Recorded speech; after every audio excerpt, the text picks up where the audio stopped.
119వ కీర్తన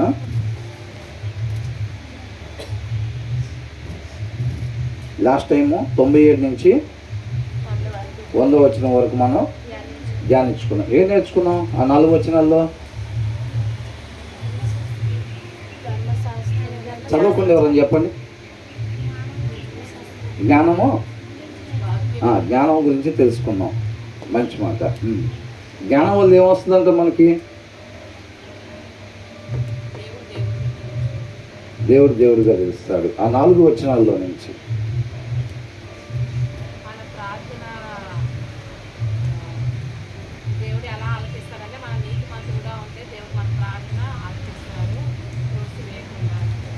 ఆ 4 వచనాల నుంచి అదే నా ధ్యానించుకుంది. శత్రువులకు మించిన జ్ఞానము, విశేష జ్ఞానము. శత్రువులు మించిన జ్ఞానం తర్వాత వచ్చిన కూడా చదవలుగా.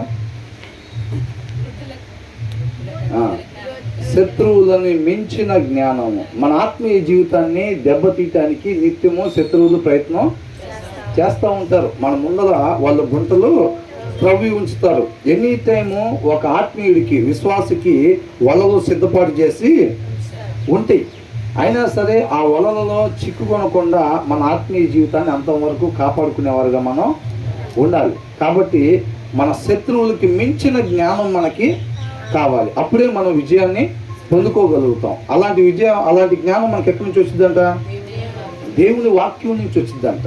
శత్రువులకి మించిన జ్ఞానం మనకి కానీ లేకపోతే మనం ఏమవుతాం? వాళ్ళు పెట్టిన వలల్లో పడిపోతాం. అర్థమవుతుందండి? అంటే వాళ్ళు ఎరేస్తారు కదా. అపవాది ఏం చేస్తాడు? వెలుగుతున్న కొవ్వొత్తుల దగ్గర, వాక్యం కలిగి ఉన్న వారి దగ్గర నిత్యము గుంటలు త్రవ్వి ఉంచుతారు. వారికి మించిన జ్ఞానం మన దగ్గర లేకపోతే ఆ గుంటల్లో మనం పడిపోయేవారుగా ఉంటాం. గుంటల్లో పడిపోవటం అంటే ఏంటి? పాపం అనే గుంటలో పడిపోతాం. ఆత్మీయ జీవితాన్ని కోల్పోతాం. అర్థమవుతుందండి? దావీదు హృదయంలో సరిపడా వాక్యం లేకుండా మేడ మీదకి వెళ్తే ఏమైంది? గుంట ఎనీ టైం త్రవ్వు ఉంటే ఈ గుంటలు అది గుర్తుపెట్టుకోవాలి ప్రతి విశ్వాసి కూడా. అర్థమవుతుందండి? అజాగ్రత్తగా మనం తిరగటానికి ఏమాత్రం కూడా వీల్లేదు. ఎనీ టైం మన ముందు వలలో సిద్ధపాటు చేసి ఉంటాయి. నువ్వు నేను వెలిగించబడి ఉన్నాము అని అంటే మన ముందు వలలో సిద్ధపాటు చేసి ఉంటాయి. కేవలం ఉదయం పూట మాత్రమే కాదు, మధ్యాహ్నం పూట మాత్రమే కాదు, రాత్రి పూట మాత్రమే కాదు. మరి ఎప్పుడెప్పుడు సిద్ధపాటు చేసి ఉంటాయి? ఎనీ టైము మన ముందు వలలో సిద్ధపాటు చేసి ఉంటాయి. సమృద్ధిగా మన హృదయంలో వాక్యం కానీ లేకపోతే ఆ జ్ఞానం మనకి రాదు. మనం ఆ వలలో పడిపోయేవారుగా ఉంటాము. శత్రువులకు మించిన జ్ఞానం మనకు కావాలంటే అది కేవలం దేవుని వాక్యం నుంచి మాత్రమే మనకి వచ్చింది. దానికోసం మన వాక్యాన్ని చదవాలి. అలా చదవకుండా ఉంటే నువ్వు బాప్తిసం తీసుకొని 25 సంవత్సరాలు అవ్వచ్చు, 45 సంవత్సరాలు అవ్వచ్చు, ఖచ్చితంగా నువ్వు నేను ఆ వలలో అంటే నన్నేనా పిలుస్తున్నారేనమ్మా? ఓకే, పాపన. అయితే ఖచ్చితంగా ఆ వలలో మనం పడిపోయేవారుగా ఉంటాము. అర్థమవుతుందండి? మనం పుట్టు క్రైస్తవులం కావచ్చు గాక, మనకి బాప్తిసం తీసుకుని అనేక సంవత్సరాల ఎక్స్పీరియన్స్ ఉండొచ్చు గాక, సీనియారిటీ ఉండొచ్చు గాక, మన హృదయంలో సమృద్ధిగా దేవుని వాక్యం లేకపోతే మాత్రం ఖచ్చితంగా ఆ వలల్లో మనం పడిపోతాము. దానికి ఉదాహరణగా అనేక మందిని దేవుడు మన ముందు ఉంచాడు. అవునా? దావీదు అప్పుడప్పుడే వచ్చాడు ఆత్మీయతలోకి. అప్పటికే 12 గోత్రాల మీద రాజుగా ఉండి కోటలోకి ప్రవేశించున్నాడు అన్నమాట. అవునా? అంటే ఎంతకాలం అయింది? అప్పటికే నా హృదయానుసారుడని పిలువబడ్డాడు దావీదు. మరి అలాంటి టయాల్లో కూడా హృదయంలో వాక్యం కొదువుగా ఉంటే ఎంత డేంజరో అర్థమవుతుంది కదా. మన ముందు ఎందుకు ఉంచారు అది? కాబట్టి మనం నిత్యము జాగ్రత్త కలిగి, మన దేవుడు ఎలాంటి వాడు అంతా కొనుక్కడు, మనం కూడా అలాగే ఉండాలి ఆత్మీయ జీవితాల్లో. అర్థమైందండి? అజాగ్రత్తగా బుద్ధి లేని కన్యకలు ఏ రీతిగా ఉన్నారో మనం అలాగా ఉండటానికి వీల్లేదు.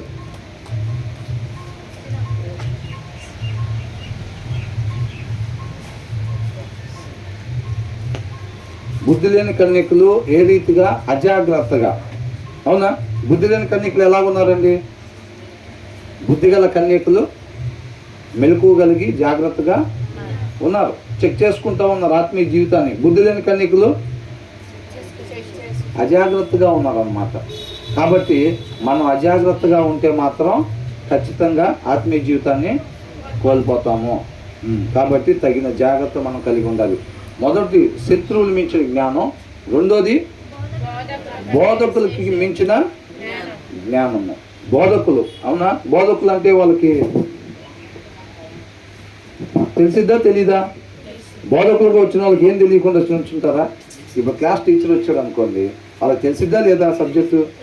తెలిసిద్ది. వాళ్ళకి మించిన జ్ఞానం. దానికి ఎగ్జాంపుల్ అనుకున్నాం కదా, ఇప్పుడు ఒక స్టూడెంట్గా ఉండి ఇప్పుడు ఏదన్నా ఒక లెక్కల మాస్టర్ పాపం తప్పేసేస్తే ఇమీడియట్గా దాన్ని ఐడెంటిఫై చేయగలిగేటట్టుగా ఆ స్టూడెంట్ ఉంటాడు. సార్ అక్కడ పలానా దగ్గర రాంగ్ పడింది సార్ అని చెప్పి లేచి చెప్పేటట్టుగా, ఎప్పుడు తప్పు జరిగినా సరే ఇమీడియట్గా తను లేచి చెప్పేటట్టుగా. అటువంటి జ్ఞానాన్ని మనకి కావాలి అని అంటే కేవలం అది దేవుని వాక్యం నుంచి మాత్రమే మనకి వచ్చింది. ఎంతమందికి అనుకుంటున్నారు బోధకులను మించిన జ్ఞానం కావాలని?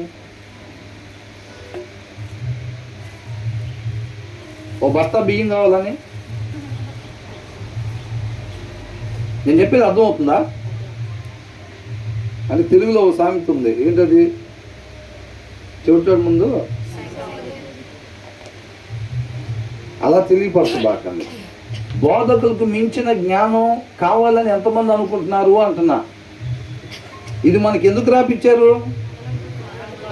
అలాంటి జ్ఞానం మీకు కావాలి, అది అవసరం మీ ఆత్మీయ జీవితానికి అని చెప్పి మనకు రాపిచ్చారు. ఎంతమంది కావాలనుకుంటున్నారంటే ఒక్కరు కూడా చేయత్తలేదు. మరి అయిపోయిందా టిఫిన్? మరి బోధకులకు మించిన జ్ఞానం మనకి కావాలని దేవుడు చెప్తా ఉన్నాడు. మీరు ఎంతమంది కావాలనుకుంటున్నారు అంటున్నా. అది నేనే బేసిక్గా 2-3 సార్లు చెప్తా, ఒక్కొక్క వచనం 5 సార్లు చెప్తే కానీ అర్థం అవ్వట్లేదని తెలియపరుస్తున్నారు. బ్రదర్ మాకు ఏదైనా 5 టైమ్స్.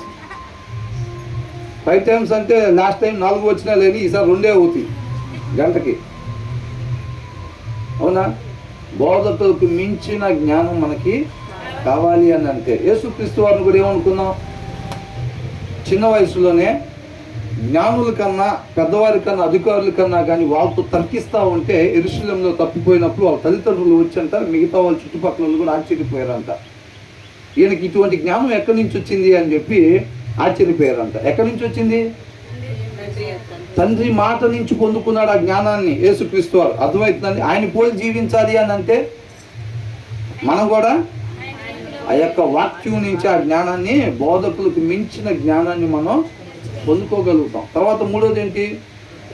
వృద్ధులకు మించిన జ్ఞానాన్ని. జనరల్గా ఈ లోకంలో వృద్ధులు, పెద్ద వయసు వచ్చిన వాళ్ళు ఏంటంటే వాళ్ళు ఎంతో జీవితాన్ని చూస్తుంటారు, వాళ్ళు ఎన్నో విషయాలు చూస్తుంటారు. కాబట్టి ఏదన్నా తెలియకపోతే వాళ్ళందరూ కూడా వాళ్ళని అడిగి తెలుసుకుంటూ ఉంటారు.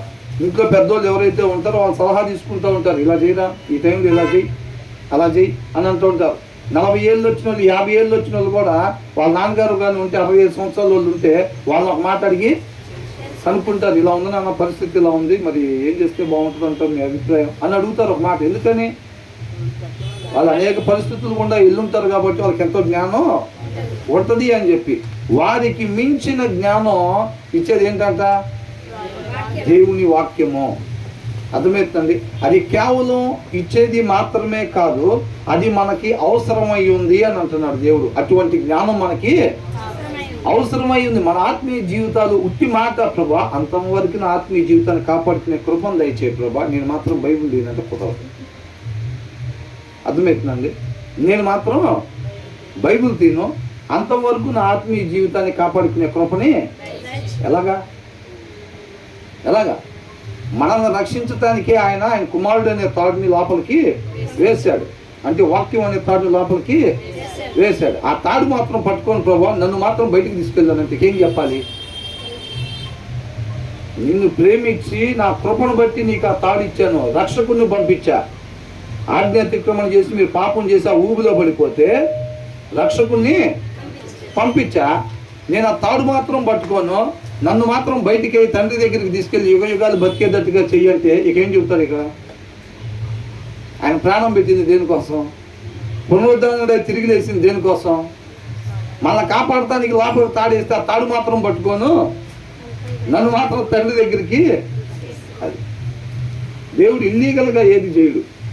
ఎవరైనా కానీ ఇల్లీగల్గా ఏది చేయడు. ఏదైనా ఆయన న్యాయం ధర్మం దాని ప్రకారంగా ఆయన సింహాసనానికి ఏంటంటే ఆధారాలు నీతి న్యాయాలు ఆధారాలుగా ఉంటాయి. ఆయన ధర్మాన్ని తప్పి ఏది కూడా చేయడు ఎవరికైనా కానీ. కాబట్టి వాక్యం నీ అంతటికి నువ్వు తీకపోతే నా అంతటికి నేను తీకపోతే తీసేటట్టుగా చేస్తాడు. ఎక్కడ? జనరల్ వార్డుల్లో, ఐసీయూలో వాటి దగ్గరికి తీసుకెళ్ళైనా సరే ఆటోమేటిక్గా చేస్తారు. పరిస్థితి బాగున్నప్పుడు బైబిల్ గుర్తు రాకపోతుంటే, బైబిల్ గుర్తు రావాలంటే నీకు నాకు ఏ పరిస్థితి రావాలో ఆ పరిస్థితిని ఆయన కృపను బట్టి మనకి దయచేస్తాడు. అది ఆయన కృపమేదంటే. అవునా? అలాంటి పరిస్థితిని మనకి దయచేస్తాడు అన్నమాట. మనం రక్షింపబడాలనే ఒక భారం ఆయనకి, తండ్రితో పాటు యుగ యుగాలు ఉండాలని, ఏ ఆత్మ కూడా నశించుకోకూడదు అని చెప్పాను. అవునా? కాబట్టి అటువంటి జ్ఞానం మనందరికీ కూడా అవసరం అంట. మన ఆత్మీయ జీవితాన్ని కాపాడుకోవాలి అని అంటే అటువంటి జ్ఞానం మన ఆత్మీయ జీవితాలకి అవసరం. కాబట్టి ఆ జ్ఞానం మనం పొందుకోవాలి అని అంటే ఇదిగో నా వాక్యంలో దాన్ని భద్రపరిచి ఉంచాను. మీరు దీన్ని చదివినట్లయితే మీ శత్రువులకు మించిన జ్ఞానం మీకు వచ్చిద్ది, బోధకులకు మించిన జ్ఞానం మీకు వచ్చిద్ది, వృద్ధులకు మించిన జ్ఞానం మీకు వచ్చిద్ది. ఆ జ్ఞానమే మీ ఆత్మీయ జీవితాన్ని అంతవరకు కాపాడిద్ది అని అంటున్నారు.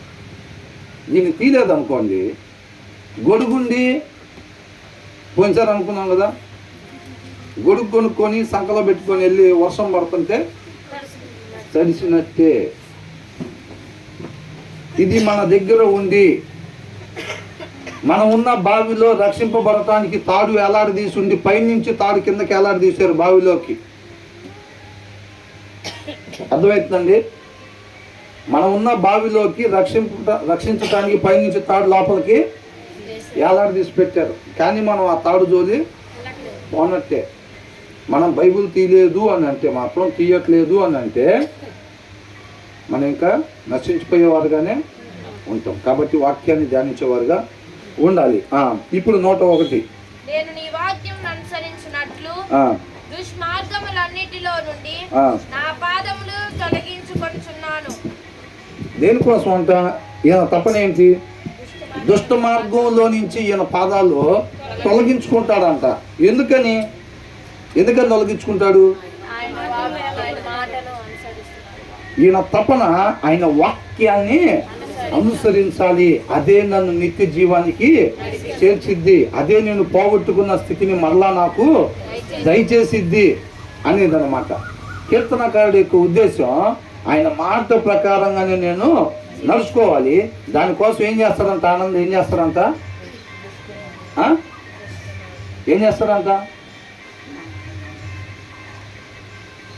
దానికోసం ఏం చేస్తారంట? దుష్ట మార్గాల్లో నుంచి. ఇప్పుడు ఎవరైనా వచ్చి కొంచెం మంచి సీరియల్ వస్తుందా అన్నారు అనుకో, ఇప్పుడు వాళ్ళ దగ్గరికి వెళ్ళారు, ఏదైనా అవసరం ఎత్తి పక్కన వాళ్ళ ఇంటి దగ్గరికి వెళ్ళారు, ఏదో అడుగుదామని, ఉప్పు పప్పు ఏదో అడుగుదామని వెళ్ళేసరికి ఆ తలుపు తీయగానే సీరియల్ చూస్తుంది. సీరియల్ చూస్తుంటే అక్క ఏంటి సీరియల్ చూస్తున్నావు అని అంటే, ఈ మంచి సీరియల్ వస్తుందిరా చూద్దాం అని అనుకో, ఏం చేస్తారు? నేను చూడలేక అది అని చెప్పి మనం వచ్చేస్తాం. ఎందుకని చూడం? కొద్దిసేపు వాళ్ళ గురించి ఏదో గురించి ముచ్చట్లు చెప్పుకున్నారు, మంచి టయానికి వచ్చావు అక్క, ఊళ్ళో వాళ్ళందరి గురించి చెప్తుంది, కూర్చో నువ్వు కూడా కూర్చో అని అన్నారు అనుకో, నేను కూర్చోండి అక్క కొంచెం పని ఉంది, ఆయన వచ్చే టైం అయింది అని మనం వెళ్ళిపోవటం. ఎందుకని? అవన్నీ కూడా దుష్ట మార్గం అన్నమాట. అవునా? 2 చెవులు అప్పగిచ్చి చెప్పు. అసలు ఇందా నేను రాకముందు ఏం చెప్పుకున్నారు? నేను వచ్చిన తర్వాత ఇంత 2 మాటలే నాకు ఇంత ఆనందాన్ని కలిగించినాయి అంటే సాడీలు. నేను రాకముందు నీకు ఎన్ని చెప్పుకున్నారు? అసలు ఎంత ఆనందపడ్డారు మీరు? ఎవరెవరి గురించి చెప్పుకున్నారు? ఇంకా అవన్నీ కూడా నాకు ఒకసారి మళ్ళీ చెప్పండి అంటే ఎంత ఆశపడుతున్నారు చూడండి. నీటి వాగుల కొరకు దుప్పి ఆశపడినట్టు కీర్తనాకారుడు దేవుని మాట కొరకు ఆశపడుతుంటే కొంతమంది ఏం చేస్తున్నారంట? సాడీల కోసం, పొరుగు వారి యొక్క సీక్రెట్ల కోసం, వాళ్ళ బలహీనతలు చెప్పు దుప్పి నీటి వాగుల కొరకు ఆశపడినట్టంట. ఇక దేనికోసం ఆశపడుతున్నారంట? అది అలా ఉండేవాళ్ళు ఏం చేస్తున్నారంట? మన లోకంలో ఒక మాట ఉంది, కూర్చున్న కొమ్మని నరుక్కోవటం అంట. కూర్చున్న కొమ్మని నరుక్కోవటం, వాళ్ళ గుంటలు వాళ్ళే తవ్వుకోవటం. వాళ్ళ ముందు గుంట అంటే ఎవడో తవ్వాల్సిన పని లేదంట. ఇప్పుడు ఇటు వాతాడు అనుకోగానే ముందు ఇవే పోయిపోయి అన్ని గుంటలో తీసి పెట్టుకుంటాడంట. అలాంటి వాళ్ళు అంట వీళ్ళందరూ. నేను చెప్పేది కాదండి, ప్రతిదీ కూడా వాక్యంలో నుంచే ఉంది. మీరు ఇంక వాక్యం చదవకపోతే నా ఇష్టం అనుకున్నది వేరే విషయం, అవునా? కాబట్టి అలాంటివి అని అంటున్నాడు. ఈయనంట దుష్ట మార్గంలో నుంచి ఆయన పాదాలు ఏం చేస్తాడంట? తొలగించుకుంటాడంట. అర్థమవుతుందండి? ఈయనంతటికి ఈయనే వద్దు, నాకు అది నా ఆత్మీయ జీవితానికి అది మంచిది కాదు, కాబట్టి నేను దాంట్లో పార్టిసిపేట్ చేయను, వద్దు అని చెప్పి ఈయన వాటన్నిటిని తీసేసుకుంటాడంట. ఒక్కొక్కసారి మనకి ఎలా ఉంటుందంటే మనకేం చేయాలో తెలియదు ఆత్మీయంగా, కానీ కొన్ని అవకాశాలు లోక సంబంధంగా ఉంటా ఉంటాయి. వాటిని ఎప్పుడైతే మనం రిజెక్ట్ చేస్తూ ఉంటామో అప్పుడు మనకు దారి కనపడుతూ ఉంటుంది. అప్పుడు మనం ఏం చేయాలో దేవుడు తెలియపరుస్తూ ఉంటాడు. సరే, మన ప్రస్తుతానికి ఏం చేయాలో తెలియట్లేదు కాబట్టి ఈ పని చేద్దాం అని చెప్పి చేయటానికి వీల్లేదు. దుష్ట మార్గంలో నుంచి మన పాదాలను ఏం చేయాలంట? తొలగించుకోవాలి. ఆయన కీర్తనాకారుడు అలా చేస్తున్నాడంట. నేను నీ వాక్యం అనుసరించినట్లు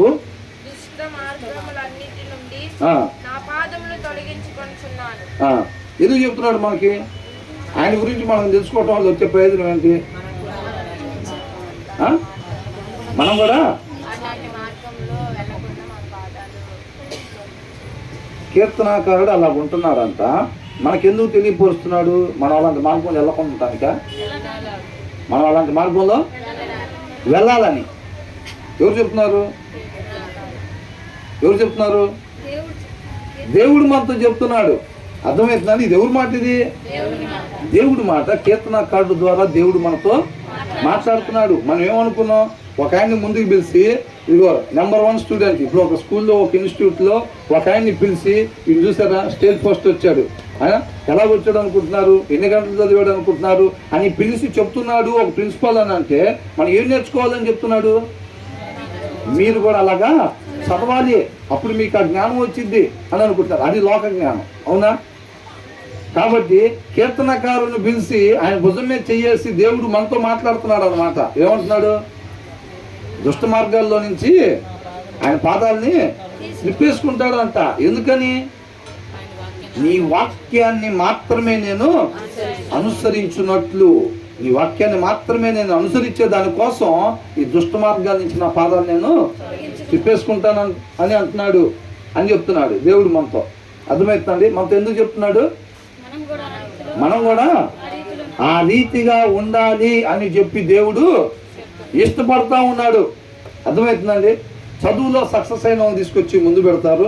ఆత్మీయ జీవితంలో ఎవరైతే నిత్య జీవానికి సరైన మార్గంలో వెళ్తున్నారో వాళ్ళని తీసుకొచ్చి దేవుడు మన ముందర పెడుతున్నాడు అనమాట. మీరు కూడా ఇదే మార్గంలో వెళ్ళండి, అప్పుడు మీరు చక్కగా మీరు కూడా నిత్య జీవానికి చేరుకుంటారు అని అంటున్నాడు. తర్వాత ఏమంటున్నాడు?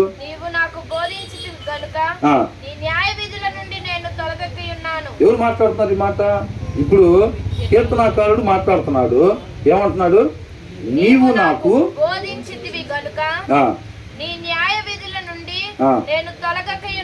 కీర్తనాకారుడికి ఎవరు బోధించారంట? దేవుడే బోధిస్తున్నాడంట. దేవుడు బోధించటం అంటే ఎలా ఉంటుంది? ఎవరైనా చూసారు ఎప్పుడైనా? ఎవరికి దర్శనాలు ఏమి రావా? కళలు, దర్శనాలు వస్తే బెదర్ అయ్యేది రకరకాలుగా ఉంటాయి. దేవుడు బోధించటం అసలు ఎవరైనా చూసారా? ఎవరైనా చూసారా దేవుడు బోధించటం? ఎంతవరకు? మరి కీర్తనాకారుడు అట్లా చెప్తున్నాడు ఏంటి? దేవుడు బోధించటం ఎవరైనా చూసారా ఎప్పుడైనా ఇంతవరకు? ఏం చెప్తే ఏమైంది? అసలు ఇక్కడ ఎట్లుందంటే పరిస్థితి, తప్పు చెప్తే తలకాయ తీసేయటమే. ఇప్పుడు మనం అలాంటి దాని దగ్గర కూర్చున్నాం.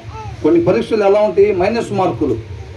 తెలిస్తే రాయాలి, తెలియపోతే తప్పు రాస్తే మైనస్ మార్కులు పడతాయి. ఇక్కడ ఎలా ఉందంటే ఈ గేట్ లోపల తప్పు చెప్తే తలకాయ తీసేస్తారు. అలాంటి ప్లేస్లో మనం కూర్చొని ఉన్నాం. తెలిస్తే చెప్పాలి, లేకపోతే మాత్రం చెప్పకూడదు. చెప్తే మాత్రం ఇంక తలకాయ వదులుకోవటమే అన్నట్టుగా ఉంది ఇక్కడ వ్యవహారం.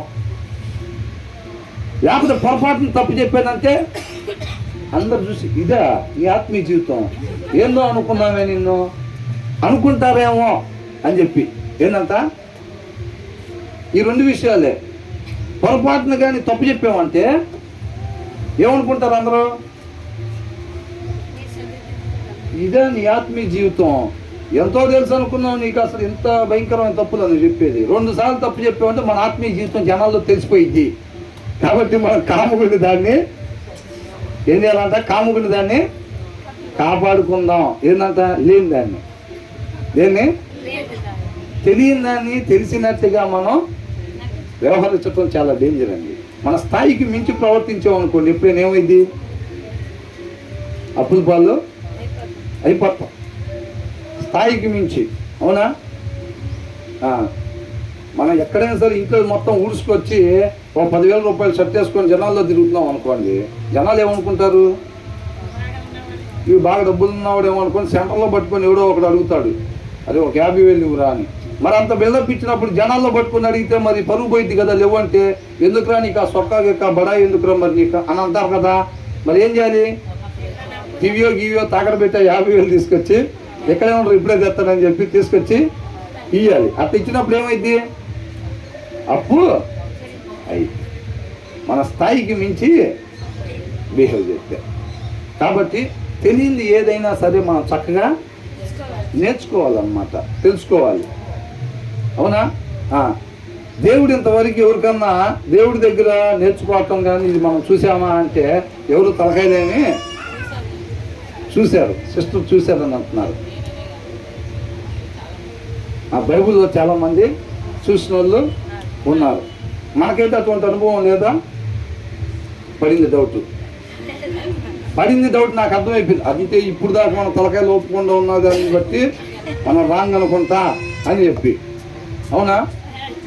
అపోస్తల కార్యాలు ఒకసారి తీయండి, 10వ అధ్యాయం.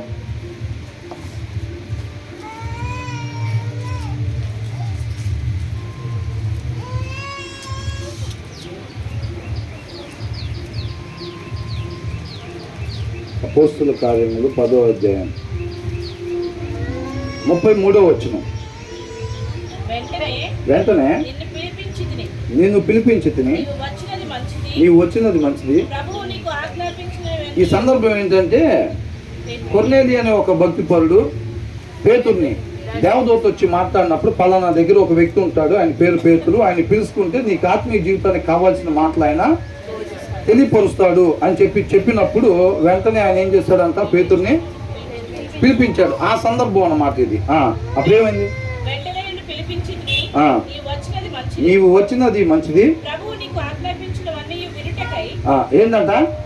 నేను ఎవరినైనా అడగచ్చండి ఎప్పుడైనా. ఎందుకంటే మీరు నేర్చుకోవాలి చక్కగా. మనం అందరం తండ్రితో పాటు యుగ యుగాలు ఉండాలి అన్న ఒక ఆలోచనతో నేను అడిగే ప్రయత్నం చేయటం తప్ప వేరే ఉద్దేశం కాదు. వేరేగా నన్ను అపార్థం చేసుకోబాకని నా ఉద్దేశాన్ని దేవుడు చూస్తూ ఉన్నాడు. ఎవరన్నా సరే వింటలేదు అని అంటే ఖచ్చితంగా నేను వాళ్ళని అడిగే ప్రయత్నం చేస్తా. ఏదో వచ్చామా చెప్పుకున్నామా వెళ్ళిపోయామా అన్నట్టుగా కాకుండా.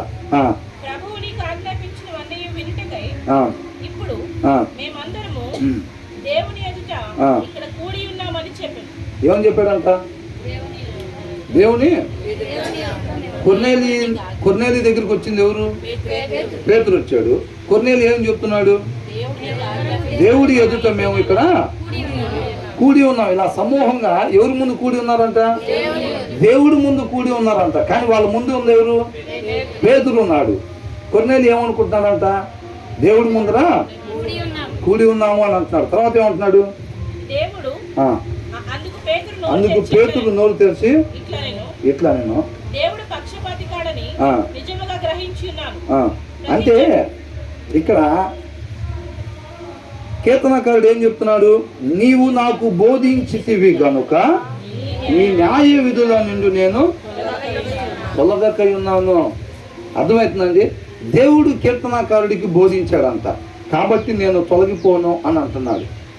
దేవుడి దగ్గర నేర్చుకోవటం, దేవుడు బోధించటం అంటే ఏంటంట? ఇప్పుడు జరుగుతున్నది అర్థమవుతుందండి.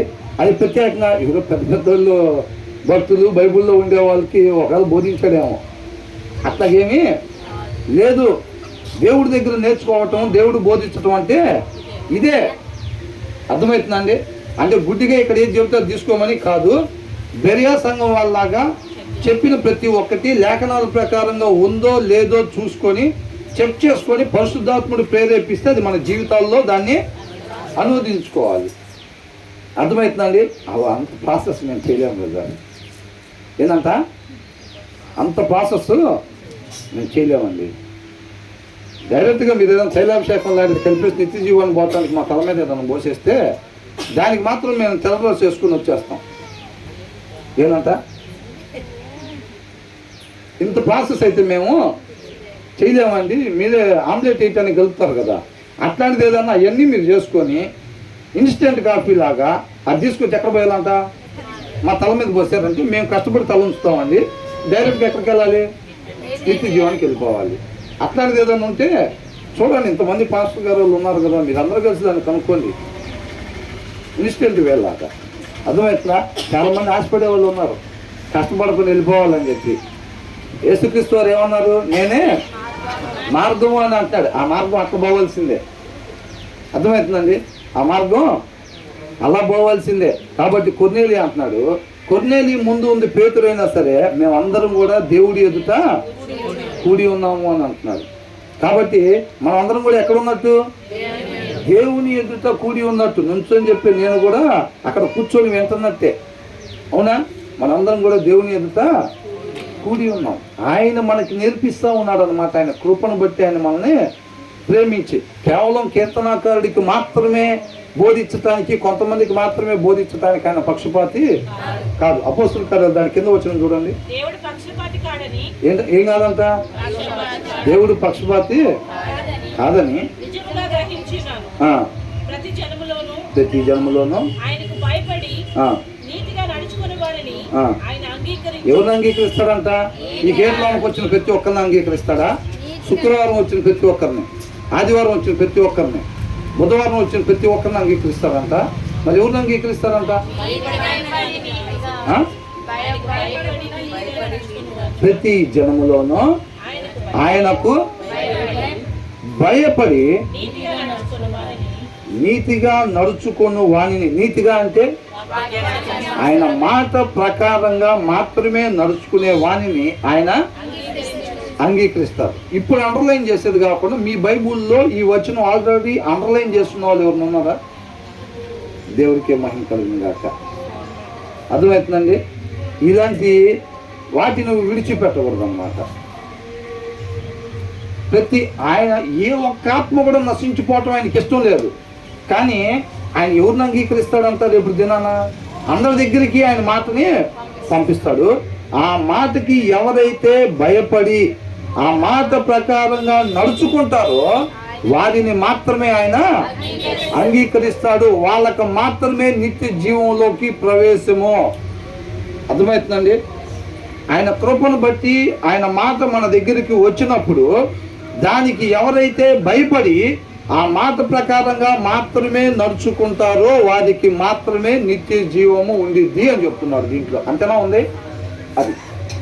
కాబట్టి నేను వచ్చి ఆ మాట విన్నా కాబట్టి నాకు నిత్య జీవం వచ్చింది, నేను చదివాను కాబట్టి నాకు నిత్య జీవం వచ్చింది అనుకుంటే మనల్ని మనం మోసం చేసుకున్నట్టే.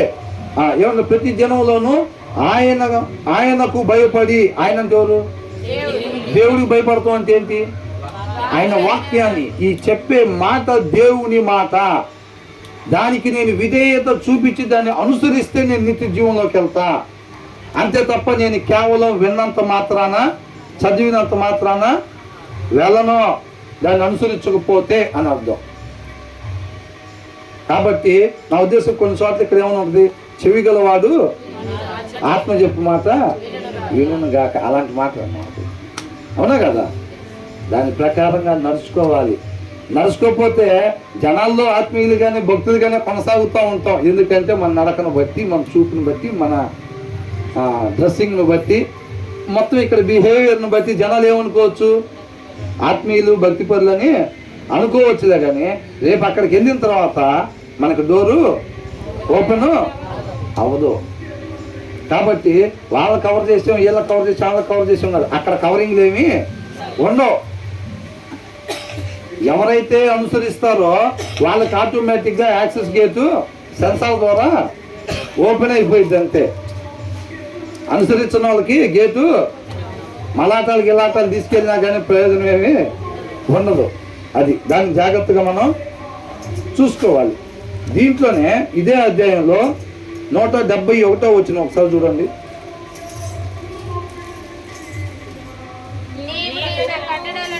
నీవు నీ కట్టడలను నాకు బోధించుచున్నావు అంటే ఏమంటున్నారు కీర్తనకారుడు? దేవా, నీవు నీ కట్టడలను అంటే నీ మాటను నాకు బోధించుచున్నావు. అంటే ఎవరు బోధిస్తున్నారంట సిస్టర్? దేవుడే బోధిస్తున్నాడంట కీర్తనకారుడికి. ఆయనకి మాత్రమేనా? నిన్న నేడు ఏకరీతిగా ఉండే దేవుడు ఆ దినాల్లో కీర్తనకారుడికి ఎలాగైతే బోధించాడో అలాగనే మనకు కూడా ఈ దినాన బోధిస్తున్నాడు. ఎంతమంది నమ్ముతున్నారు? బ్రదర్ మీరు రాసుకొచ్చినాయి. దేవుడు మహాకృపను బట్టి మనం ప్రతి వచనం కూడా దాంట్లో చూసుకుంటా చక్కగా నేర్చుకుంటా ఉన్నాం. ఒక ప్రసంగం లాగా ఒక వచనం తీసుకొని దాని చుట్టూ ఒక 40 మాటలు ఒక 20 మాటలు మనం పెట్టట్లేదు. ఆ 40 మాటలు 60 మాటలు ఈ కరెక్టా కాదో చెక్ చేసుకోవాలంటే కొంచెం కష్టమే. అదే వాక్యంలో ఉన్న వచనాలు దాని ప్రకారం అనుకోండి, అక్కడ అలా ఉందో లేదో మనం ఇక్కడే ఇమీడియట్గా చూసుకుంటూ ఉంటాం. ఎందుకంటే దాన్ని చదువుతున్నాము, దాంట్లో నుంచి మనం నేర్చుకుంటున్నాం. అక్కడ అలా లేకపోతే మీకు అర్థమైపోతా ఉండిద్ది. పరిశుద్ధాత్మ దేవుడు మీకు తెలియపరుస్తూ ఉంటాడు, అక్కడ అలా కాదు కదా ఉందని. దయచేసి నేను చెప్పేది ఏంటంటే, నా చిన్న విన్నపం ఏంటంటే, మీకు ఒకవేళ అలా కానీ అనిపించకపోతే అయిపోయిన తర్వాత ఒకసారి నాతో మాట్లాడితే బాగుండిద్ది అనే ఆలోచన. ఎందుకంటే అల్పుడిని కేవలం ఆయన కృపను బట్టి నన్ను ఇక్కడ నిలబెట్టుకున్నాడు. నేను కూడా నేర్చుకోవాలి కదా, నేను కూడా తెలుసుకోవాలి కదా, మనందరం ఆయనతో పాటు ఉండాలి కదా.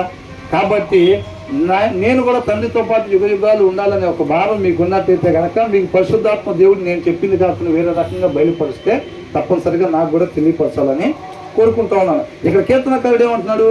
నీవు నీ కట్టడలను నాకు బోధించుచున్నావు, ఉచ్చరించును అని అంటున్నాడు. అంటే ప్రతి శుక్రవారం, ప్రతి ఆదివారం, ప్రతి యూత్ మీటింగ్స్లో ఎవరు నేర్పిస్తున్నారు మనకి? దేవుడే స్వయంగా వచ్చి తల్లి తన పిల్లలకి ఎలాగైతే గోరుముద్దలు పెట్టిద్దో చిన్నపిల్లలకి, అలాగా ఆయన కృపను బట్టి ఏ ఒక్క ఆత్మ కూడా నశించిపోకూడదని వచ్చి ఏదైతే మనకి నిత్య జీవానికి నడిపించిద్దో ఆ యొక్క మాటను దేవుడు మనకి నిత్యము కూడా భుజింపజేస్తా ఉన్నాడు. అర్థమవుతుందండి? అంతే తప్ప ప్రత్యేకంగా దేవుడి దగ్గర నేర్చుకోవటం మనకెందుకు నేర్పిస్తాడంటే అంటే ఆయన ఫీజు కట్టాలి, అది కట్టాలి, ఇది కట్టాలి అనేది కాదు. ఎంతోమంది ఇలా ఉండాలి, ఆయన పాదాల చెంత చేరి ఆయన మాటను వినాలి అని చెప్పి ఆశపడుతూ ఉంటారు. కానీ చాలామంది పరిస్థితులు సహకరించు. ఈ దినాన మనం ఇక్కడ ఉన్నామంటే కేవలం ఆయన కృపే, కేవలం ఆయన కృపే. కాబట్టి చక్కగా దున్నబడిన నేలలాగా హృదయాన్ని సిద్ధపాటు చేసుకొని ఆయన యొక్క మాటలు మన హృదయంలో కానీ వేసుకున్నట్టయితే మన ఆత్మీయ జీవితం ఎంతో గొప్పగా ఫలించేదిగా ఉండిద్ది. తర్వాత మొదటి మాట ఏంటంట 101, అంటే మీరు చదువుకున్నది చెప్పండి. మనం ఆల్రెడీ చదువుకుని వచ్చాం కదా కిందకి. మనం ఆయన వాక్యాన్ని మాత్రమే అనుసరించే దానికోసం అంట మనం దుష్ట మార్గాన్ని ఏం చేయాలంటే మన పాదాలని తొలగించుకోవాలి. మరి బ్రదర్ మనకి ఎలా తెలిసింది ఏది దుష్ట మార్గం ఏది మంచి మార్గం మనకి ఎలా తెలిసిందండి? వాక్యము చదవాలి, అంతేనా? అది కూడా దాంట్లో నుంచే తెలిసింది. ఆ కింద వచ్చిన వాళ్ళు ఉంది క్లియర్గా. రెండోది ఏంటంట?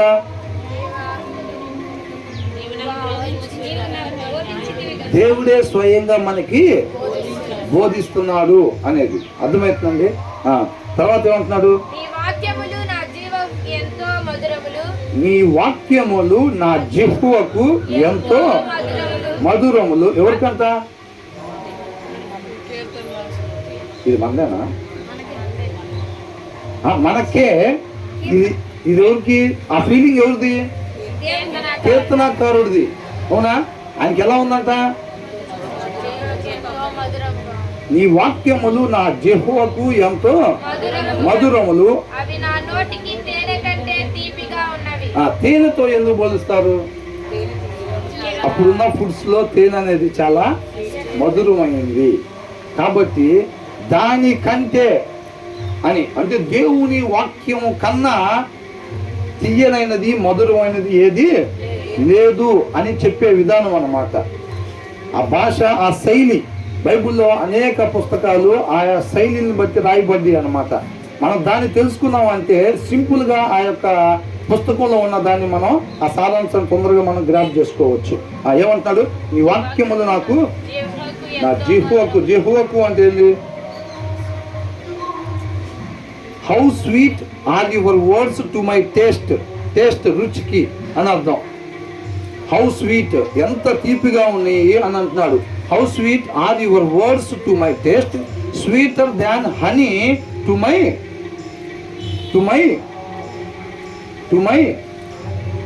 చూడలేదు ఇంగ్లీష్ బైబిల్ ఎవరు, టు మై మౌత్ అని ఉంది. అంటే ఈయన నోటికి దేవుని వాక్యం ఎలా ఉందంట? తేనె కంటే తీపిగా ఉందంట. ఎంతమందికి ఉంది ఇక్కడ అలాగా? వెనకాల అందరూ ఎత్తారు. వెనకాల అందరూ ఎత్తారంటే నేనే ఎత్తలేదు అనుకుంటా అని అనుకుంటా. ఎంతమందికి అలాగుంది? కీర్తనాకారుడికి తేనె అంటే ఇష్టం అని దీన్ని బట్టి మనకి అర్థమవుతుంది. మీకు ఒకవేళ తేనె అంటే ఇష్టం లేదనుకోండి, మీరు అది పెట్టుకోబాకండి. మీకు ఏదైతే ఇష్టమో అది పెట్టుకోండి ఆ ప్లేస్లో. మీకు చికెనో మటనో లేకపోతే స్వీటో లేకపోతే ఏదో ఒకటి ఉంటుంది కదా, అలాంటి దాన్ని పెట్టుకోండి అక్కడ. అవునా? దానికంటే అంట ఎంతో మధురంగా ఉందంట. అలాగే ఎంతమందికి ఉందని అడుగుతున్నా. మీరు ఎవరి ముందు ఉన్నారు? దేవుడి ముందు ఉన్నారు. అవునా? సఫీరా, మీ పొలం ఎంత కమ్మారు? అర్థమైందా ఎందుకు కోడి చేసింది అది? ఎంతమందికి అలా ఉంది?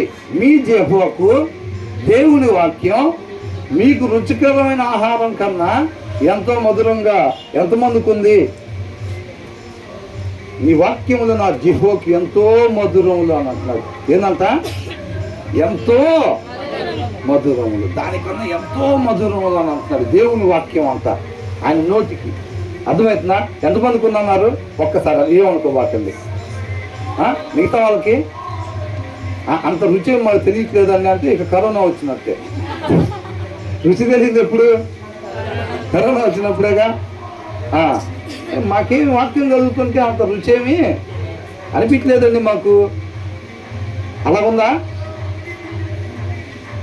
నిజంగా కానీ మనకు అలా ఉంటే, ఇప్పుడు చేయొచ్చారు చూసారా, నిజంగా అలా ఉంటే ఇప్పుడు కొంతమంది చూస్తే కొంతమంది ఏమంటారు, వాళ్ళకి ఇష్టమైన ఫుడ్ వండుకున్నప్పుడు పోయినసారి కూడా అనుకున్నాం ఏంటంటే కూర్చోవాలి, చక్కని కూర్చోమ్మా. అయితే ఇప్పుడు కొంతమందికి ఇష్టమైన ఫుడ్ వండుకున్నప్పుడు ఏం చేస్తారు? పెద్ద దూర ప్రయాణాలు ఏమి పెట్టుకోరు. ఎందుకని? చక్కగా ప్రిపేర్ చేసుకున్నాం, ఒకసారి తిని కొంచెంసేపు అటాట్లుగా తిరిగేసి వచ్చి మళ్ళీ ఏం చేస్తారు?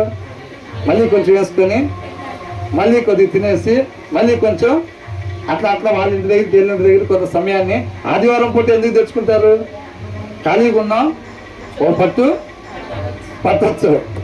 అవునా? మిగతా టైంలో అయితే సోమవారం తెచ్చుకుంటే ఒక్కసారే తింటాం, మళ్ళీ డ్యూటీకి వెళ్ళిపోతాం. మహా అయితే క్యారేజీ కట్టుకెళ్ళినా మధ్యాహ్నం ఉంటుంది. అవునా? మళ్ళీ ఎప్పటికి? రాత్రికి. అది ఆదివారం అయితే ప్రతి గంటన్నరకి ఒకసారి తినొచ్చు. అది ఇష్టం అంటే, అది మధురమైందంటే, అది ప్రీతికరమైందంటే. అవునా? నిజంగా మన జెహోవాకు దేవుని వాక్యం అలాగుంటే ప్రతి గంటన్నరకు ఒకసారి వెళ్ళి ఒక గంట వేసుకొచ్చుకొని ప్లేట్లో ఎట్లయితే తింటామో దేవుని వాక్యం కూడా అలా చదువుతాం. ఎంతమందికి అలా ఉందంటే మొత్తం చేతులు ఎత్తున్నారు ఆన్లైన్ చూసి. ఎంతమంది చదివారు? 10 అధ్యాయాలు ఎవరు చదివారంటే ఎవరు చదివారా అని చూస్తున్నాం. ఇది ఉంటే అది ఉండాలిగా. నిజంగా మన నోటికి దేవుని వాక్యం అంత మధురంగా ఉంటే కీర్తనాకారుడికి ఉన్నట్టుగానే అంత మధురంగా ఉంటే అంత అద్భుతమైంది వండుకొని దాని దగ్గరికి పోకుండా ఉంటామా? దాన్ని వేసుకోకుండా ఉంటామా? గిన్నెలు వేసుకోకుండా ఉంటామా? ఉండం. కొంతమంది చూస్తే ఓ మంచి డ్రెస్సు నేను పద్దాకులు అదే చీర కడతావు ఏంటి, ఎక్కువగా ఆ చీర కడతావు ఏంటంటే నాకు ఈ చీర చాలా ఇష్టం. ఏమంటారు? ఇంకా ఉన్నాయి మంచి మంచి ఉన్నాయి, కాస్ట్లీ ఉన్నాయిలే, కానీ నాకు ఇది చీర చాలా ఇష్టం, అందుకని కొంచెం ఎక్కువగా ఇది కట్టుకుంటూ ఉంటాను. అది ఇష్టం అంటే, అది ప్రీతికరం అంటే. నీకు నిజంగా ఇష్టం అయితే అది ఏం చేస్తాను? పదే పదే చేస్తా. చెప్పండి దయచేసి నోట్ చేసి. బ్రదర్ వెళ్ళారు, ఏమి ఎనర్జీ పోయినా కానీ మళ్ళీ రాదని ఎవరు దిగులు పడొద్దండి. చెప్పే మీకన్నా నేను మీ అందరికన్నా ముందే ఉంటాను, అది మీకు తెలిసిన విషయమేగా. కాబట్టి మనకి నిజంగా ఇష్టం అయితే గనక ఏంటంట, నీ వాక్యములు నా జిహ్వకు ఎంతో మధురములు. మనకు కూడా నిజంగా అలా ఉంటే మనం ఏం చేస్తామంట? పదే పదే ఆ చీర కట్టుకున్నట్టుగా, పదే పదే మనం వెళ్ళి వేసుకొని కొంచెం తింటున్నట్టుగా, మనకెందుకు? అది ఇష్టం, అది రుచి, ప్రీతికరమైంది, మధురమైంది మనకి, మన దృష్టికి. నిజంగా దేవుని వాక్యం కూడా మనకు అలా ఉంటే దానివల్ల కనపడే సిమ్టమ్ ఏంటంట? నువ్వు పదే పదే ఏం చేస్తావంట? బైబుల్ చదువుతూ ఉంటావంట. ఎందుకని? నీకు ఇష్టం, నీకు మధురమైంది. నీ జిహోకి ఇది ఎలా ఉందంట? మధురమైంది, మధురంగా ఉందని. ఉట్టి నోటి మాట మధురం ఉందనుకోండి, నోటి మాటకు మధురంగా ఉంది, మాకు కూడా అట్లాగే ఉందండి, కీర్తనకారుడికి ఎట్లా ఉందో మాకు కూడా అంతే ఉంది అనే బైబుల్ తీయట్లేదు అని అంటే మనం ఎవరంట?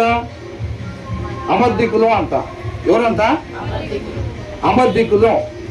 అలా ఎవరైతే వాళ్ళ యెహోవాకి నిజంగా మధురంగా లేకపోయినా సరే ఉందని చెప్పి, మధురంగా ఉంటే వాళ్ళు ఆటోమేటిక్ బైబిల్ తీస్తారుగా, కానీ అలా చెప్పి తీయకుండా ఉండేవాళ్ళు ఎవరంట? అబద్ధికులు. అంటే వాళ్ళు ఎవరు కుమారులు? అలా చేసేవాళ్ళు అపవాది కుమారులు. బ్రదర్ అంటే ఏంటి మమ్మల్ని అట్లా అంటున్నారా? నేనేం అంటలేదండి. అలా చేసేవాళ్ళు అపవాది కుమారులు అని చెప్పి బైబిల్ చెప్తా ఉంది, అవునా? కాబట్టి మనకు ఒకవేళ అలా లేకపోతే గనక మన జిహ్వకు దేవుని మాటలు ఎలా ఉండాలంట? తేనె కంటే తీయగా ఉండాలి. దాని బేసిక్ రుచి అది, దాని టేస్ట్ అలా ఉండిద్ది అనమాట. దేవుని వాక్యం రుచి ఎలా ఉంటుందంట? తేనె కంటే తీయగా ఉంటుంది, దాని టేస్ట్ అది. అర్థమవుతుందండి? అది మన జిహ్వకు కూడా అలాగే ఉండాలి. అలా ఉంటే నిజంగా, అందుకనే కొంతమంది నేను వాక్యం చదవలేదు ఇవాళ అని అంటారు. పొద్దున పూట వాక్యం ఒక 5 అధ్యాయాలు చదివినా, ఒక 6-7 అధ్యాయాలు చదివినా, మళ్ళీ వాళ్ళ సాయంత్రం అయ్యేసరికి ఎన్నో దినాలు అయినట్టుగా ఉండదు. ఎంతమందికి ఉంది అనుభవం? నాకు తెలిసి మీరు గట్టిగా అయితే నాకు 10 నిమిషాలు ఇస్తారు అనుకుంటున్నాను. 10 నిమిషాలు ఇస్తారు, అంతకు మించి అయితే మాత్రం ఇచ్చే పరిస్థితి లేదన్నట్టుగా మీ ప్రభుత్వం వల్ల తెలియపరుస్తున్నారు అందరూ. ఏంటంట, ఇప్పుడు మీ బెస్ట్ ఫ్రెండ్స్ ఉన్నారు అనుకోండి, వాళ్ళతో మీరు పొద్దున మాట్లాడిన సాయంత్రానికి ఏమనిపించింది? అబ్బో ఎన్నో రోజులు అయిపోయింది అసలు మాట్లాడి, అక్కతో మాట్లాడి ఎన్నో రోజులు అయిపోయినట్టు ఉంటుంది. ఎప్పుడు మాట్లాడారో? పొద్దునే 10ంటికి. అప్పుడు టైం ఎంత? 1 మధ్యాహ్నం. ఎన్నో రోజులు అయిపోయినట్టు ఉంటుంది. ఎందుకని? ఇష్టం, అవునా? ఇష్టం అన్నమాట. అట్లాగా కొంతమందికి ఎలా ఉంటుంది అంటే, పొద్దున పూట వాక్యాన్ని ధ్యానించినప్పటికీ కూడా వాళ్ళ సాయంత్రం అయిపోతుంటే ఎలా ఉంటుందో తెలుసండి? ఎలా ఉంటుంది? ఎప్పుడో చదివా దేవుని వాక్యం అన్నట్టుంది. మరలా నేను చదవాలి, మరలా చదవాలి, మళ్ళీ వాళ్ళకి నైట్ పూట చదివినా కానీ మరలా చదవాలి అని అనిపిస్తూ ఉంటుంది. వాళ్ళకి నిజంగా వాళ్ళ జిహ్వకు అది తేనె కంటే మధురంగా ఉన్నట్టు. అది అర్థమవుతుంది. అది దానివల్ల కనపడే సిమ్టమ్ అన్నమాట. మనకు అలా అనిపిస్తుంటే మనం రైట్ వేలో ఉన్నట్టుగా వాక్యం చదవాలి, వాక్యం చదవాలి, దేవుని దగ్గర సమయం ఎంత ఆనందంగా ఉంటుంది అని తెలుసండి. ఎంతమందికి ఉన్న అనుభవం? వాక్యం చదివినప్పుడు ఎంతో సంతోషంగా, చదివిన తర్వాత ఆ దినం భలే హ్యాపీగా దేవునితో సమయం గడిపినప్పుడు ఎలా ఉంటుందండి? అవునా? ఒక గులాబీ చెట్టు అంటికట్టితే వేరే దాన్ని ఎలా ఉంటుంది? దాంట్లోకి ఏం ప్రవహించింది? దీని యొక్క సారమే దాంట్లోకి ప్రవహిస్తూ ఉంటుంది. దానికి కూడా ఇలాంటి పూలే వస్తూ ఉంటాయి. మన దేవునితో అంటికట్టబడి ఉంటే, వాక్యంతో అంటికట్టబడి ఉంటే మన గుణలక్షణాలు ఏమొస్తాయి? మనకు కూడా అదే క్షమించే తత్వం, అదే కరుణించే తత్వం, అదే జాలి చూపించే, అదే దయ చూపించే తత్వం వచ్చింది మనలో. ఆయనతో అంటికట్టుబడి ఉండాలన్నమాట. వాక్యాన్ని చదవాలి. అర్థమవుతుందండి? ఆ తర్వాత ఏమంటున్నాడు? ఈ ఉపదేశము వలన నాకు వివేకము కలిగెను. ఏం కలిగిందంట? ఎవరితో చెప్తున్నాడు ఈ మాట? కీర్తనకారుడు మనతోనేనా చెప్తుంది? దేవుడితో చెప్తున్నాడు. ఏంటంట? కీర్తనకారుడు ఎవరితో చెప్తున్నాడు? దేవునితో చెప్తున్నాడు. ఏమని చెప్తున్నాడు? నీ ఉపదేశము వలన నాకు వివేకము కలిగెను. వివేకం అంటే ఏంటి? ఏది చేయాలో ఏది చేయకూడదో తెలియబడటం అన్నమాట.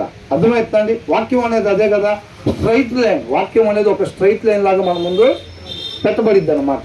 పెట్టబడినప్పుడు మనం ఎక్కడెక్కడ సరి చేసుకోవాలి, అక్కడెక్కడ సరి చేసుకునే వారు ఉండాలి. కాబట్టి దేవుని వాక్యం విన్నప్పుడు అంతా, దేవుని వాక్యాన్ని చదివినప్పుడు మనం ఏమి చేయాలి, ఏమి చేయకూడదు, ఏది చేయదగినది, ఏది చేయకూడనిది అనేది మనకి తెలిసిద్ది అని అంటున్నాడు. వాక్యం చదవకపోతే దురాత్మ ప్రేరేపణ కూడా ఎలా ఉంటుందంట? పరిశుద్ధాత్మ ప్రేరేపిస్తున్నాడు దేవుడు నన్ను అక్కడికి వెళ్ళమని వాడి దగ్గరికి అన్నట్టు వెళ్ళిపోతాం. వాడు ఆల్రెడీ సీసాలు పెట్టుకుని ఉంటాడు. అయిపోయింది మటాషు. అర్థమవుతుందండి? దురాత్మ ప్రేరేపిస్తే ఎవరు ప్రేరేపణ అనుకుంటాం? పరిశుద్ధాత్మ ప్రేరేపణ అనుకుంటాం మనం. ఎందుకని మన దగ్గర వాక్యం లేదనుకోండి, ఏదేంటన్నది మనకేమీ తెలియదు. అర్థమవుతుందండి? మనలో వాక్యం ఉంటే దురాత్మకు స్థానం ఉంటుందా? ఉండదు. ఇల్లు ఖాళీగా ఉంటేనే వస్తాయి. అది పోయి ఇంకొక 7 తీసుకుని వచ్చింది. నెంబర్ 1గా ఉంది. ఇల్లు మొత్తం శుభ్రం చేస్తుంది, లోపల ఎవరు లేరని. అవునా? పదండి వెళ్దాం అని చెప్పి ఎంతమంది ఉంటే అక్కడ 7 రాశారులే. కానీ 7 కాదు, ఎన్ని ఉంటాయని దూరతాయి. ఇక అప్పుడు ఎవరన్నా రావాలి. ఏం పేరు నీ పేరు అంటే సేనా అంటారు. అవునా? సేనా అంటే అనేక మంది. అవునా? సేనా అంటే ఏంటి?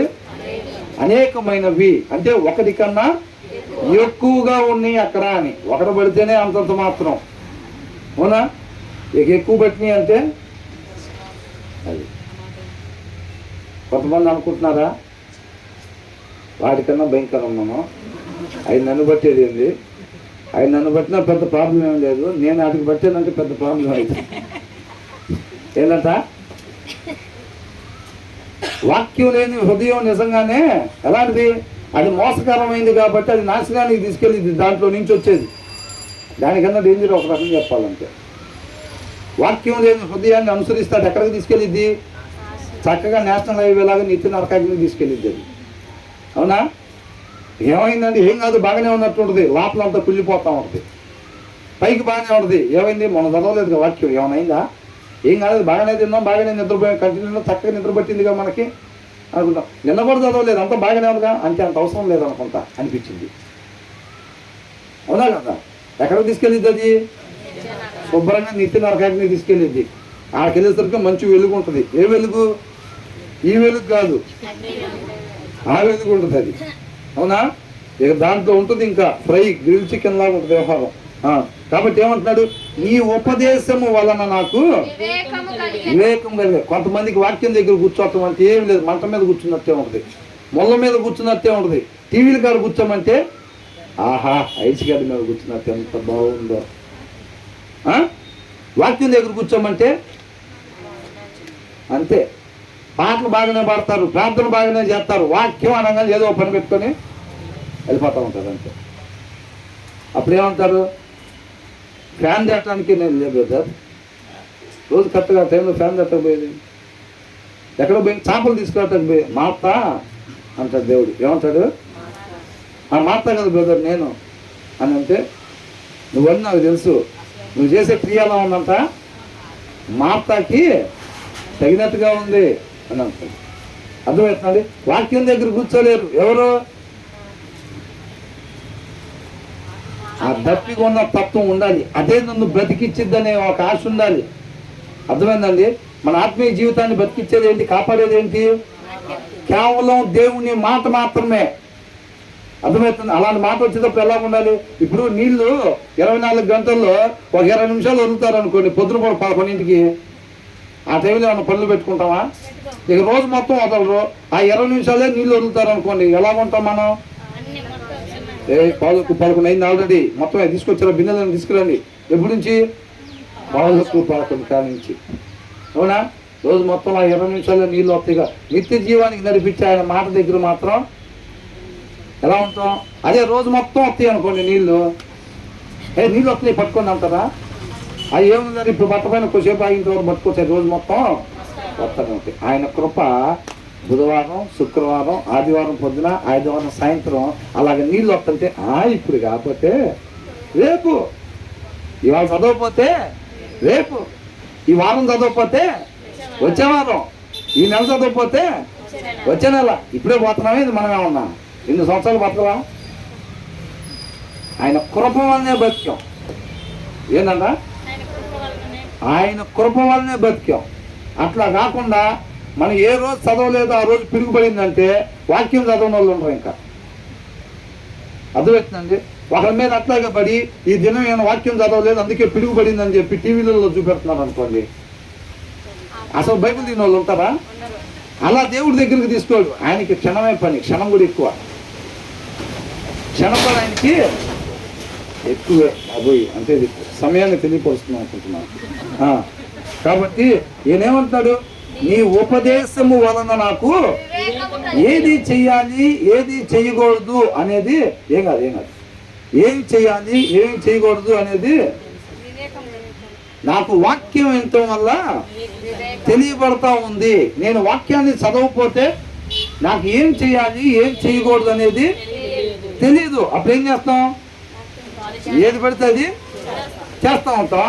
రేపు మొత్తం అక్కడ లెక్క అడుగుతారు, అవునా కదా?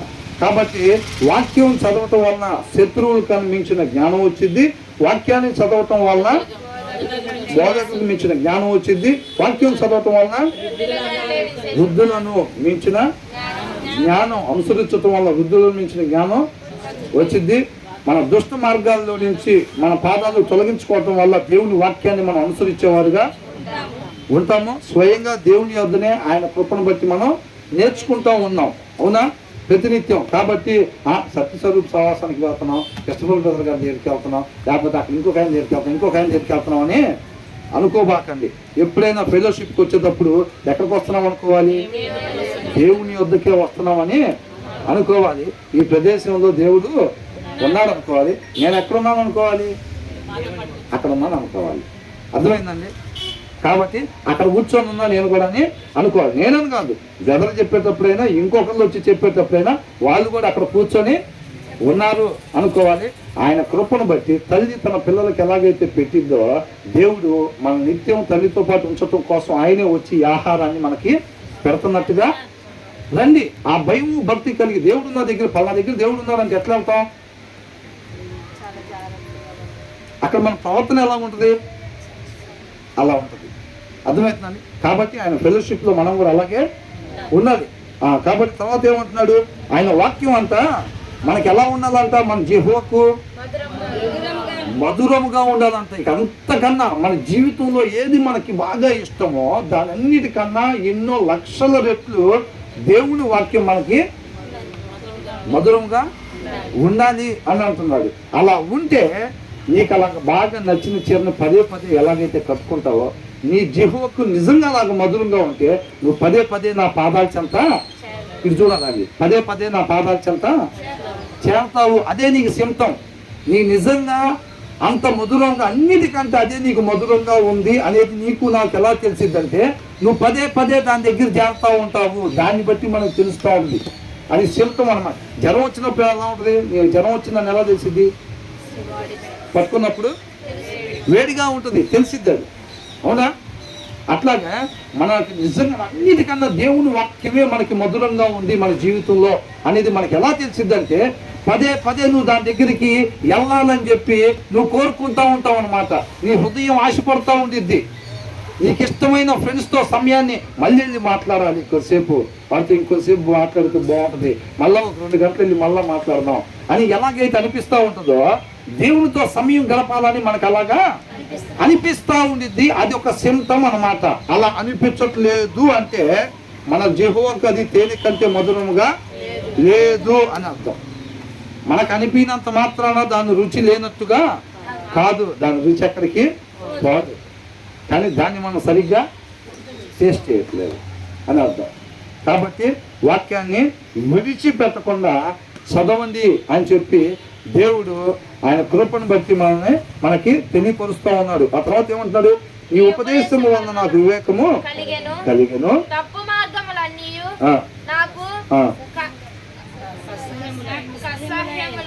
నాకు అసహ్యములాయను అని అంటున్నాడు. నీ ఉపదేశము వలన నాకు వివేకము కలిగింది. అంటే నీవు చెప్పే బోధ వలన, నీ మాట వలన, దేవుని యొక్క మాట విన్నప్పుడు ఏమనిపిస్తుందంట? ఏది చేయాలి, ఏది చేయకూడదు, ఏది చేయదగింది, ఏది చేయకూడనిది అనేది తెలుస్తుందంట. అప్పుడు తెలిసినప్పుడు ఏమేమి చేయకూడనియో తెలుస్తుంది కదా దేవుని వాక్యం విన్నప్పుడు. నేను అవి అప్పుడేమంటున్నాడు? తప్పు మార్గములన్నీ నాకు అసహ్యమైంది, ఫలానాది ఫలానాది ఫలానాది అసహ్యమైంది, మనం అది చేయకూడదు అని చెప్పి అసహ్యించుకున్నా. అది చెడ్డది అన్నప్పుడు మనం ఏం చేయాలి? దాన్ని ఇటు ఇటు ఇటండి ఇటు అది చెడ్డది అని అన్నప్పుడు, దేవుని వాక్యంలో అది చెడ్డది, అది చేయకూడదు అని అన్నప్పుడు దాన్ని మనం ఏం చేయాలి? అసహ్యం మనకి ఎలా కలగాలి? అది అసహ్యం కలగాలి దానికి. అది మన హృదయాన్ని అంతా సెట్ చేసి పెట్టేసేయాలి అంతే. మన హృదయం ఎట్లా ఉండాలి? ఒక సెట్టింగ్ చేసుకోవాలి, ఒక ఆప్షన్ పెట్టుంచాలి. మనం సెట్టింగ్స్లోకి వెళ్ళి ఫోన్ ఇట్లా ఉంది, అదే రికార్డింగ్ అవ్వట్లేదు, సెట్టింగ్స్లోకి వెళ్ళరా అని అంటారు చూసారా? అలాగే మన హృదయంలో ఇది చూడాలి. అలాగే మన హృదయంలో ఒక సెట్టింగ్ ఉండాలి. ఏంటి ఆ సెట్టింగ్? దేవుని వాక్యంలో ఇది ఫలానాది చెయ్యకూడదు అని చెప్పినప్పుడు అది మనకి ఎలా ఉండాలి? అసహ్యం కలగాలి. మనకి ఏది చెయ్యాలి అని వాక్యం చెప్తుంటే దాని మీద ఏం కలగాలి? మనకి ఇష్టం. ఏది చెయ్యాలి అని చెప్తుంటే దాని మీద మనకేం కలగాలి? ఇష్టం కలగాలి. ఏది చెయ్యకూడదు అని దేవుని వాక్యం చెప్తుంటే దాని మీద మనకేం కలగాలి? అసహ్యము కలగాలి. ఏది చెయ్యదగింది, ఏది చేయకూడనిది అనేది మనకి ఎలా తెలుస్తుందంట? వాక్యాన్ని చదువుతుంటే మనకి తెలుస్తుంది అని అంటున్నారు. అవునండి. కాబట్టి వాక్యం యొక్క ప్రాధాన్యత మన జీవితంలో చూసారా? మనకు అది ఏది చేయాలి, ఏది చేయకూడదు మనకి తెలియదు అనుకోండి, మనం ఏం చేస్తాం? ఏది పడితే అది చేసుకుంటూ వెళ్ళిపోతాం. రేపు మన తీర్పులో నెగిటివ్ రిజల్ట్ తెచ్చుకోవడానికి అవకాశం ఉంది. కాబట్టి వాక్యాన్ని బాగా చదవండి. నేనైతే గమనిస్తా ఉన్నానండి, అనేక సార్లు ఆయన కృపను బట్టి మనకి తెలియపరుస్తూ ఉన్నాడు. నేను చెప్తా ఉన్నాను, ఆ దినాల్లో వాళ్ళని కూడా బానిసలుగా పంపించేటప్పుడు, నెబుకద్నెజర్ని పిలిచి బానిసలుగా పంపించేటప్పుడు ఆయన ప్రవక్తల ద్వారా, అవసరం లేదు మైక్ అవసరం లేదు అయిపోయింది, ఆయన ప్రవక్తల ద్వారా పెందల కన్నే అనేక సార్లు నేను మీ దగ్గరికి పంపించాను, అయినా సరే మీరు నా మాటకు విధేయతని చూపించలేదు, కాబట్టి మీరు బానిసలుగా వెళ్ళిపోతున్నారు అని చెప్తున్నారు. అర్థమవుతుందండి?